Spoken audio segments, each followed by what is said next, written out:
ہم تو تمہارے درمیان رہتے ہیں اجالوں کی طرح. یہ ہمارا شعر نہیں ہے. ہم تو تمہارے درمیان رہتے ہیں اجالوں کی طرح. تم نے تو ڈھونڈا ہی کہاں میں ڈھونڈنے والوں کی طرح. تم نے تو ڈھونڈا ہی کہاں میں ڈھونڈنے والوں کی طرح. ایک نار سلوات.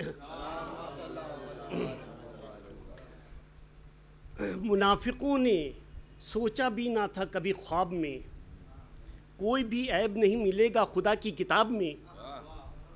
کوئی بھی عیب نہیں ملے گا خدا کی کتاب میں. لاریب قرآن شریف کی ایک دنیاوی مثال سنیے. جیسے کوئی بھی ہڈی نہیں ہوتی ہے کباب میں. جیسے کوئی بھی ہڈی نہیں ہوتی ہے کباب میں. لاریب قرآن شریف کی ایک دنیاوی مثال سنیے. جیسے کوئی بھی ہڈی نہیں ہوتی ہے کباب میں. رسول نے کہا قرآن مٹانا ہے تو ایسا کرو کوئی ایک سورہ لے آؤ تم اس کے جواب میں. سارے جن و انس مل کے بھی نہیں لا پائے. 26 سورے کہاں سے آ گئے. کوئی ایک سورہ لے آؤ تم اس کے جواب میں. کوئی ایک سورہ لے آؤ اس کے جواب میں.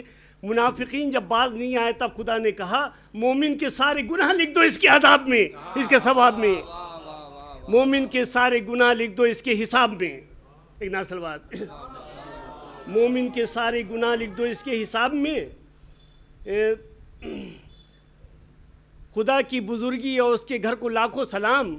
خدا کا گھر کعبہ بھی رہتا ہے نقاب میں. خدا کا گھر کعبہ بھی رہتا ہے نقاب میں. طاہر قرآن چوم کر اسے غلاب میں رکھا کرو. ہر قیمتی شے رہتی ہے حجاب میں. ہر قیمتی شے رہتی ہے حجاب میں. ایک نار سلوات. غریبوں کو غنی کر دیا اپنی دولت سے. غریبوں کو غنی کر دیا اپنی دولت سے. چاند کے 2 ٹکڑے کیے اپنی زور نبوت سے. سنگریزوں کو کلمہ بھی پڑھوایا اپنی قوت سے. کسی کو مسلمان نہیں کیا اپنی طاقت سے. کسی کو مسلمان نہیں کیا اپنی طاقت سے. یہ سب دیکھ کر منافقین حیران ہو گئے. کافر معجزہ دیکھ کر مسلمان ہو گئے. ایک نار سلوات. منافقین جب باز نہیں آئے اپنی شرارت سے پہلے تو نبی نے ان کو ڈرایا قیامت سے. پھر کہا فائدہ نہ اٹھاؤ تم میری شرافت سے. ارے باز آ جاؤ تم اپنی بری عادت سے. باز آ جاؤ تم اپنی بری عادت سے. باز آ جاؤ تم اپنی بری عادت سے. شعر سنیے گا. ایک نار سلوات. باز آ جاؤ تم اپنی بری عادت سے. ارے خدا سے ڈرو ورنہ کہہ دوں گا میں علی سے. پھر بھاگ بھی نہ پاؤ گے تم کسی بھی گلی سے. پھر بھاگ بھی نہ پاؤ گے تم کسی بھی گلی سے. پھر بھاگ بھی نہ پاؤ گے تم کسی بھی گلی